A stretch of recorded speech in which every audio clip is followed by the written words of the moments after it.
You could literally work with a Starlink in a van, whatever you want to build your model, and you'll be able to actually make recurrent revenue on the protocol. We are outperforming their internal teams by 2 digits, sometimes even up to 20% of what they were capable of doing internally. It's permissionless, so anyone will be able to come with a use case and plug his use case on the protocol and build an ML product out of the model.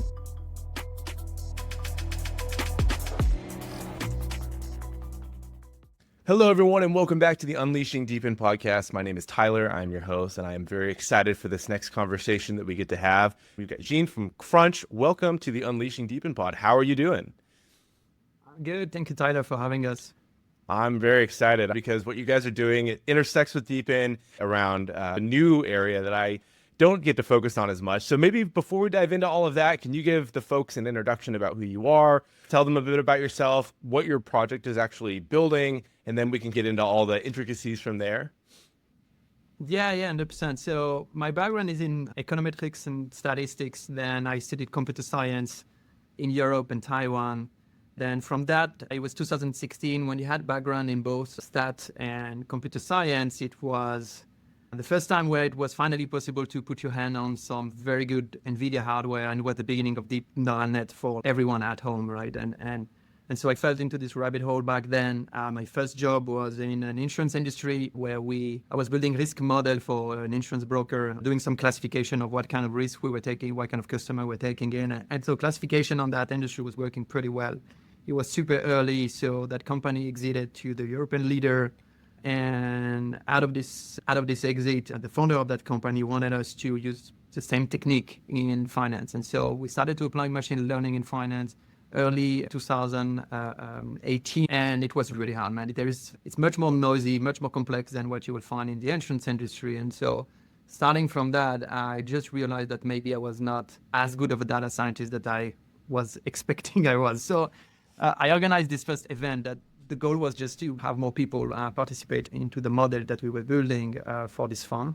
And we had 14 people that joined this event. And then out of these 14 people, I realized that I could already build something better than what I was able to build in the previous 6 months. And that's really where things started to click for us. And so we organized about 86 hackathons in a row. So every week we were coming with a new data set, a new strategy, coming with more people. The community grew.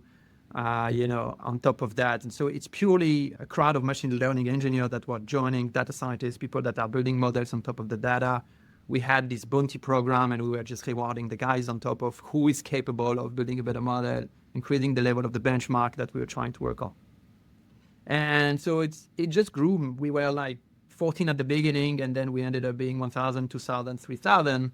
And then we just realized at that point that maybe we were coming into something bigger than what we believe it was. And maybe we could organize ourselves such that Crunch will become this kind of a decentralized Palantir that will never hire anyone, will never met any of his employees, work with thousands of machine learning engineers in the world, and will actually just do the orchestration layers of all those people that can help financial institutions, companies in the energy sector or logistics sectors, and all this data-rich vertical that needs to build some model and that are struggling to actually attract very good data scientists and machine learning engineers.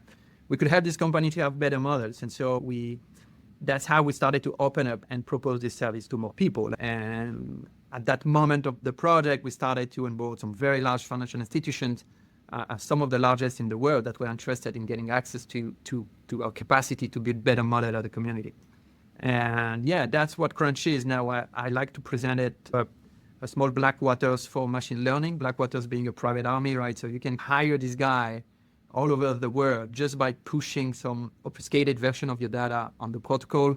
And people build a machine learning model on top of that. They push the code on the protocol like you do on GitHub, for example. The code is going into nodes.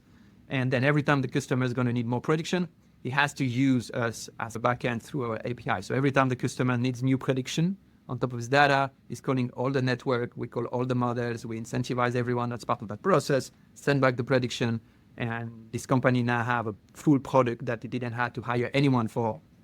And that is basically unstoppable because fully unchecked. Yeah, it's unbelievably fascinating to hear, about how, you started with doing all these different hackathons, and those grew and grew as you were in the early days of the machine learning. And one of the things I wanted to ask about, because I've got so many questions about the orchestration and how you're coordinating all these different components, but when I think about machine learning in today's day versus maybe 8 years ago, I think back to the early days of computers where there wasn't all these abstracted programming layers. You were writing binary or in some of the early languages, and you were actually hands-on with the hardware. Was machine learning like in 2018, 2016, akin to maybe those really early days of computers? Is that like a fair assessment or just kind of recognition of the space as you were coordinating these players? I think that most of the methods that are still out there today were actually already here in the 90s. So I think this is where it was really difficult to build a model. In the 2018, I think we were spoiled because we already had access to computing. We could use NVIDIA graphic cards to have some neural net, but good luck to run this kind of architecture in the early 2000s.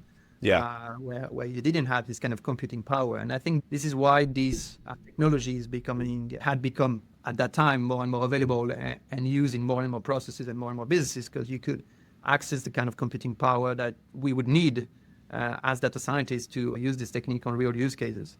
And this is also why I'm always mentioning that the AI and machine learning is actually built on top of different layers, right? And you have all these participants in this market that are super important and collaborating together, starting with the hardware guys, the data guys, people that are gathering data, labeling data. On top of that, you have some software companies that are helping the absorption of all this data, that are helping the feature creation for all these models, helping the absorption of data fast, and etc. And finally, on top of this, you will find the application layers with the modeling that happen, right? And so Crunch is there, right? We work on the top of that, and our capacity is to generate a better model than what you would have built in a small team of 1 or 2 data scientists internally, right? Because that's the option you have today is, okay, the technology is out there, but finding 1 or 2 people that you will hire is, for us, an outdated model. When you see what's happening in open source and how fast it's going, you will go much faster if you leverage a decentralized network of people that would be incentivized in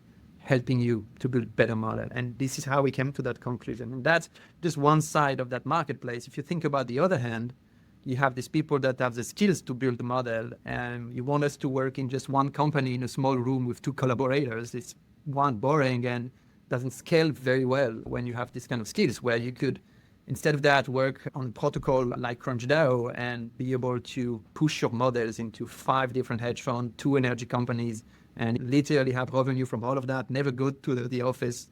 You could literally work with a Starlink in a van, wherever you want to build your model, and you'll be able to actually make recurrent revenue on the protocol. That's a much more competing approach, I think, than the vision of work, where you have to take the subway, go to work, do some politics that works, and etc. And I think it's resonating a lot, at least to me and to the people that are at Crunch. That's the end vision. And yeah, to get back to your question, I think it was very difficult in the early 2000s. It's getting easier and easier. And this is why you can see more people and more companies adopting these techniques. Yeah, it definitely is. We've been spoiled, to your point, with all of the advancements in GPUs and processing that we have today that wasn't there in the early days. And in every strat of this industry that I just described, we've been like in this generation that has all that. Like, we have better hardware, we have much more data, the data is much more available, we have LLM that we can also use to generate more data and even improve the model deeper. So yes, it's becoming more and more available. Yeah, by decentralizing it, we also make sure that we will be able to continue to access these resources, and whether it's the capacity of building better model or the hardware to build them. And Crunch is on the modeling layer on top of that stack. yeah, talk to me a little bit about the coordination layer, because I understand that's a critical part of your secret sauce, if you will. You're leveraging this DePIN component to it, but there's a lot more than just this DePIN nomenclature that goes into your orchestration. Can you unpack for people that are understanding how that works within the protocol, really what you're able to unlock? We understand a few of the use cases, but can you just go into the weeds for us a little bit with respect to all of that? Yeah. And thank you for asking this question, because everything is about coordination. Like, humanity is a big coordination experience, and I strongly believe that the blockchain technologies are allowing the latest form of coordination. And even if you go deeper into that logic, like even money and US dollar is actually a form of coordination. Right? Capitalism is rewarding people that are creating more value for others. And if you're a doctor, if you're lawyers, if you're creating value for others, then you get remunerated by the system. And it's a large coordination mechanism, and it works pretty well. It's one of the best we found so far. The city we have been built on this only logic that, okay, we coordinate ourselves around this medium, which is money, right? And with crypto, we see such scale of coordination that is super impressive. Like when we see swarm of people going and like a tweet all together on these things, it's crazy. Like tens of thousands of people doing these kind of things. And I get even more triggered when I start to see that coming in the real world, where in DePIN you have a project like AveMyper and etc. that are now bringing this coordination in the real world. So we can start to build real product outside of just the digital realm. And this is what Crunch is as well, because we have this network of people around the world that we need to orchestrate such that they can push their IP, and then this IP needs to be distributed in some places that can run off-chain, because you cannot run model on-chain. And how do you make sure that all this dynamic is safe and secure for everyone? And so the cornerstone of what we've been building is also the IP of these models, because when you are, so there's two sides of that marketplace, right? On one hand, you have people that are holding a lot of data. That's our typical customer, right? People that are kind of data monopolies. They know that their data have a lot of predictive value or a lot of value. Those guys don't want to share this data, and it makes sense, and they cannot share it. What we propose with Crunch, the first step is that they can use different type of encryption that keep mathematical relationship. Most of them go for the simplest thing, which is called differential privacy. It's a technique that is used in all the big firms from Meta, LinkedIn, all these companies are using this kind of techniques, especially for personal data. Okay. So you are anonymizing the data, you're removing what the data is about, but you're keeping the mathematical relationship so people can build model on top of that. That's the first step. So when we have a client coming through what we call a coordinator, and a coordinator is basically a smart contract on which this client is going to lock an amount of money, which creates skin in the game for this client, and that is going to be used to distribute the reward to people that are working on this data, right? So it starts with two things, data and money that is bring by a customer and someone that want to use our protocol. And on the other hand, the guys are going to build their model. They are pushing the code is getting distributed into the nodes, and the nodes are run by a third actor that is also incentivized to run this code, and that also have skin in the game, and that is making sure that this code is properly run. Then the prediction are sent back, and that way we managed to create this third AI market, where on one hand you have people that have data but couldn't access what you will find in open source, and a crowd of thousands of people that can build models for you. And on the other side, we have machine learning engineers that couldn't access this data and can finally connect what they can do to something that can create a lot of value. And so in Crunch, we also remove all the middle layer of management and etc. Right? It's just about, it's very meritocratic. Like you have to push code that is beating a benchmark, pretty much like what you find in a white hat in cybersecurity, which you have literally 99.9% of the 0-day bug have been found by white hackers that have been going after bounties. And that's the same logic that we have here. We have this companies coming with data and benchmark models, and if we can do better than them, then we can unlock these rewards. And then instead of giving them the solution, we hold on the IP, and the client will always have to use our service. So they taste, better thing, and then they realize that they will be able to outsource part of their process. And when they test that, then they realize that they have better model, and it's actually cheaper for them to operate this model. They don't have to monitor them. They don't have to hire more people. They don't have to look at feature drift and etc. So it's a completely new model, and the IP and the capacity of securing both sides and creating a third party that is running both the model without giving it away to the companies, and on the other side, getting the data, but it's already obfuscated, so we don't know on what we're working on, is where everything clicked for us. And this is how the protocol is running now. Yeah, you've unlocked a way to create that mutual value exchange for all those different parties that really want to have access to what they're doing, but you've got to have that obfuscation layer in place, I'd assume, right?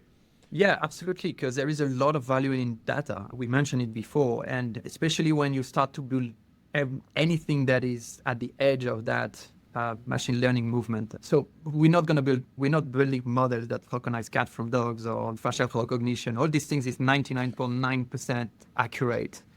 Those models are done. I'm talking about models that are really at the edge of all that. So you find them in some specific industry, and usually the capacity of improving this benchmark is unlocking a completely asymmetric amount of value, right? So if you can have just 1%, if you can be 1% more accurate in your capacity of ranking, asset for one of the largest financial institutions that is trading $1.6 trillion, it's a massive amount of information. So these companies are not giving away their data because they know that there is this competitive market out there.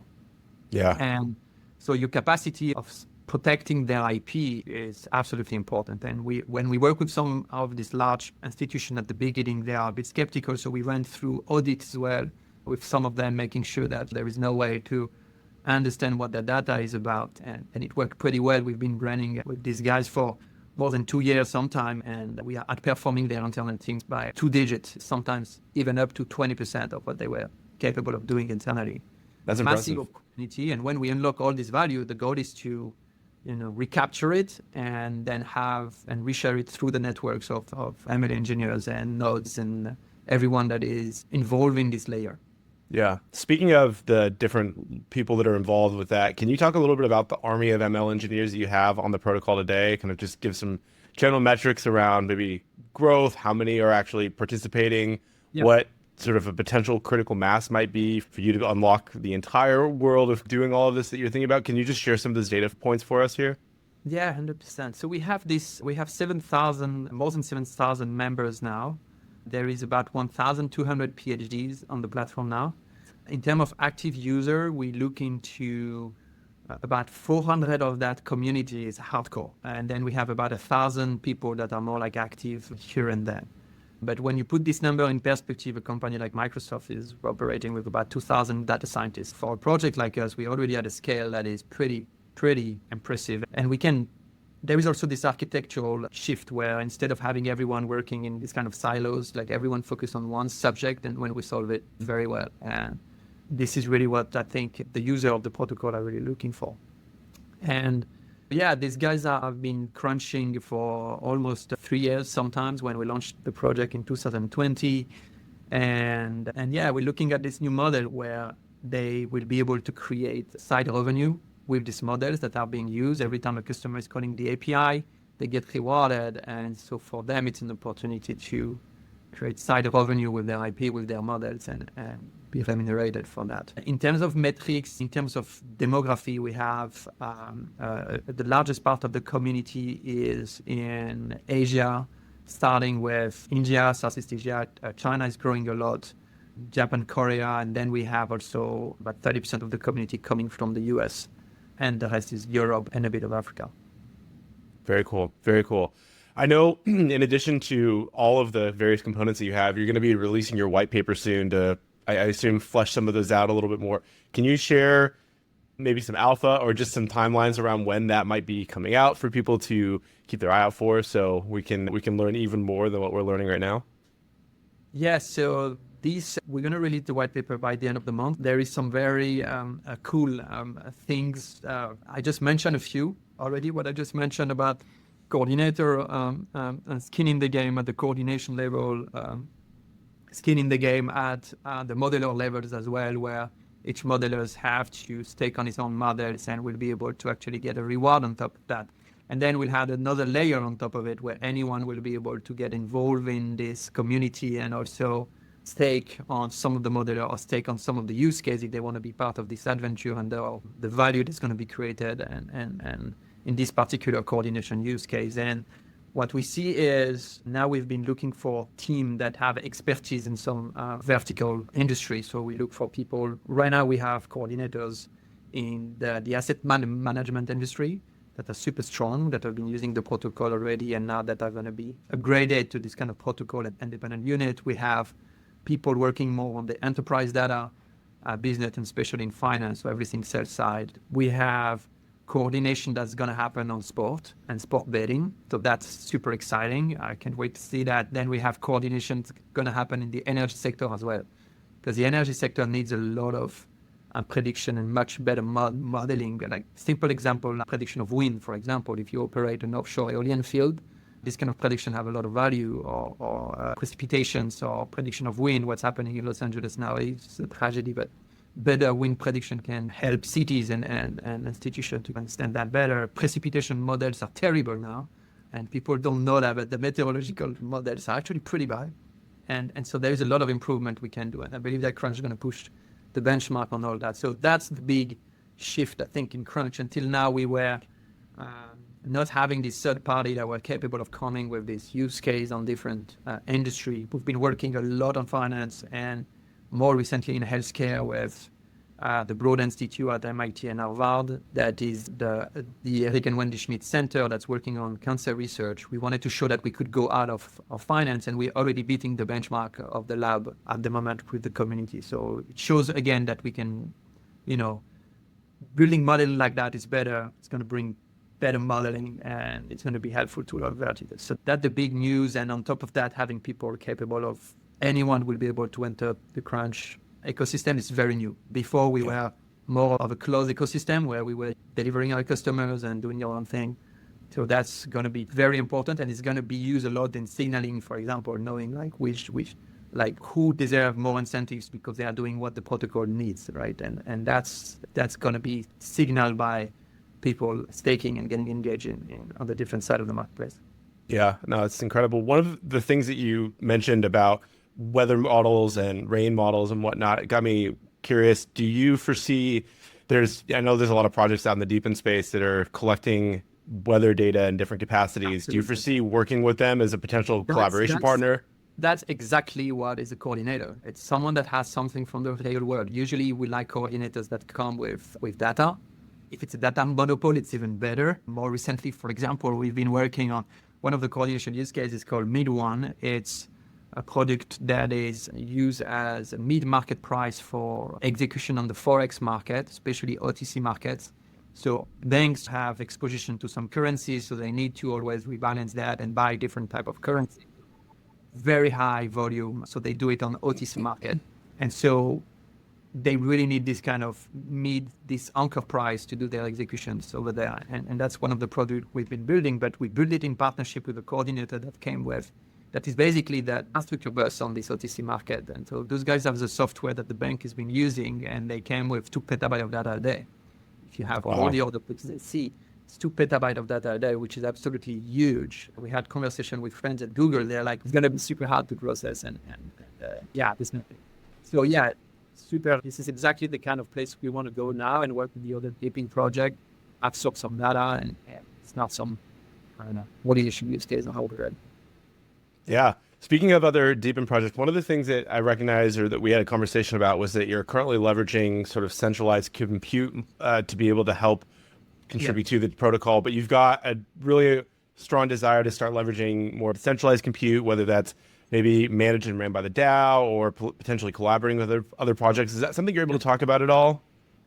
Yeah, 100%. So we want to be able to host, we want to propose actually to all the coordinators and all the customers that are coming now to host the nodes in wherever they want. So there is some providers now that are already operational on the decentralized compute, and we want to be proposing that on the platform, and we're going to announce some partnership on that front. But it's going to be super important. Literally every pieces of the stack that I described, if it can be decentralized, then it's going to be proposed on the Crunch. And so when a customer is going to come, he's going to be able to just select what configuration he wants. But sometimes it's not as easy as you may think, because, for example, if you operate on Mid1 where the latency needs to be lower than 5 milliseconds, you have to make sure that people in this decentralized network will be able to propose that kind of performance. And it's pretty complex over internet and even more complex over blockchain sometimes. So yeah, we have to compose, and depending on the use case and the specificity of each use case, you'll be able to select a different thing and different setup. Very cool. In terms of prioritization around decentralizing these other components, is there something that has the highest pecking order, whether that's maybe parts of the model or the obfuscation with the data? Excuse me. Is there, for the different components that are part of the protocol, what's the most important one to be quote unquote decentralized? So the first, for us, the most important one was the capability of bringing more use cases on Crunch. And so the coordinator role and the capability now of making basically the network permissionless, because until now we were as core team crafting this deal and bringing this data provider and managed to onboard the community on that use case. It was limiting as well because we can scale to a certain extent, but there's still a lot of data processing. You need to get the customer the data, process that, and then stream it to the protocol, and that's take time. And you need to understand the industries for which you're working on because they all have different specificities. And so now the next biggest step for us is to finally make this permissionless so anyone will be able to come with a use case and plug his use case on the protocol and build an ML product out of the model that will be pushed by the guys. And second step that is new, decentralizing the nodes in the compute nodes, because at the moment we were running everything on AWS in the centralized compute. So I say first is a coordinator making that permissionless and coming with a use case. Second will be the infra and the hardware. Amazing. Talk to me about Pi. What is Pi? Yeah. Thank you for bringing this up. Pi is basically Crunch is about how we can harvest collective intelligence, right? And so now we were working on a lot with ML engineers, people that are pushing code, and this code can be used by institutions. And then we realized that actually there is some new ways now that could allow us to build product with anyone without even a machine learning background to join Crunch. And this is what Pi is. So Pi is a point-in-time LLM. And so what's happening is that every time you are asking a question to Pi and you prompt it, this question is going to be asked to all the documentation we can find about the subject you are prompting about. And every time this question is asked, then creating a value, and this every day equal one value, which then turn into a time series. And this time series then can be used by institution behind the wall. So basically they use the prompt libraries of this time series behind that allow them to find more alpha. And so Pi is super exciting. We've been receiving about 36,000 questions in the last 2 months. And so we start to see some very good alpha.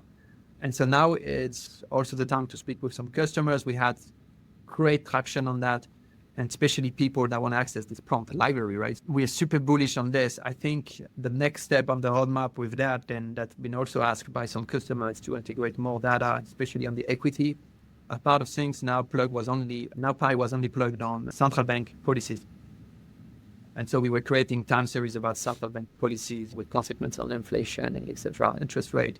Now we are integrating equity data. And so that's going to be one of the announcements that we're going to put out there in the next couple of days, because we have very interesting data on equity that's coming in. And so your question will have a lot of value. And so this time, instead of holding the key of a model that can give you generational wealth, then we believe that some question will become your most valuable asset. And that's also, I think, makes also a lot of sense, because humans are so good at asking questions, right? That's one of the skills of human, which is very curious and very good at wondering and asking why things are working. It's literally the first things you do when you come in this world is, how does it work? So why is this working like that? And some people are going to hold wallets with this question behind and going to be paid for this prompt if it's been in any algorithmic product behind. Interesting. And when will you be opening that up to maybe a broader audience of people to engage with, participate in? Well, it's out there already. We've been pushing it at Breakpoint a few months ago. It's out there. It's a beta version now with only the central bank data. But we're going to make a lot of noise with the equity data. So it's already out there. For the moment, it's plugged on the top of a kind of a points program. It's not yet fully plugged. And we still believe in the next stage of Pi, which is now we plugged in the loop now an LLM that is also asking the question like a human every day and creating more time series. And so we are in the process of comparing a human versus machine and who has the best question. It's going to be very interesting. We're going to publish an article about that. And so we also foresee a future where we just want to let Pi travel all the data in the world and create as many time series as possible in a completely autonomous fashion. So Pi could become a very cool AI agent. This word is used on top of many things, but I think in that case, it will be very interesting to see people buying time series from a purely decentralized agent that is just going through all the data in the world and creating new time series and unseen time series. Yeah, it's really interesting. I'm definitely gonna have to go get my hands on with it and play and put some questions out there so I can maybe be the first to prompt the AI before someone else. That's amazing. Well, what else is on the roadmap? I know you've got your white paper coming out. You're gonna have some additional announcements that are happening soon. Can you just share a high level overview of what folks could expect for kind of the first few quarters of 2025 or maybe just the year in general?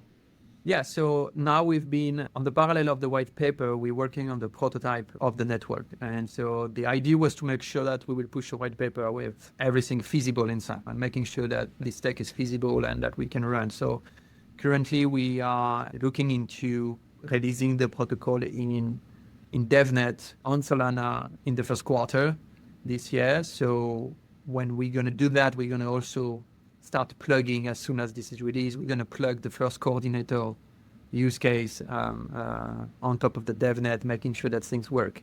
And once we are ready, we can see that we are stable. We can still deliver our customer with the correct prediction. They're still happy about the service. They still pay for the service. Once we get there, then that will be the moment for us to go on mainnet and then finally release the protocol in live. So that's, I think, the biggest milestone we have with the first quarter this year is to pass the step in decentralization and turning Crunch into a permissionless protocol. Then we have an exciting roadmap on Pi. Obviously, we have exciting roadmap with every coordinators actually that are building products right now. We're going to publish all the roadmaps and all the things. We have about 5 to 6 coordinator use case that we want to launch in this closed beta version of Crunch. And then in the second to third quarter, it will be time to completely open the protocol and really let anyone enter the protocol. And that's going to be the most exciting time of it.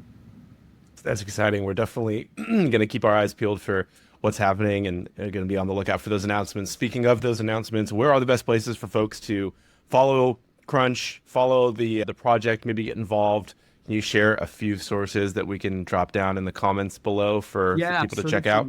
Yeah, so usual Twitter, follow our Twitter, join our Discord channel, especially if you're working on machine learning and if you want to learn more about the technical aspect of it, join our Discord. If you want to know the news, join our Twitter and our community Telegram channel. And I think if you're there, you're already at the right spots. And then we also have a newsletter that we release every week, and we are running AMAs and office hours. So you are most welcome to just come and join us in the Discord and speak with us. Peter and I will be speaking like one hour every week, and you can just join the room and try to understand better what we do.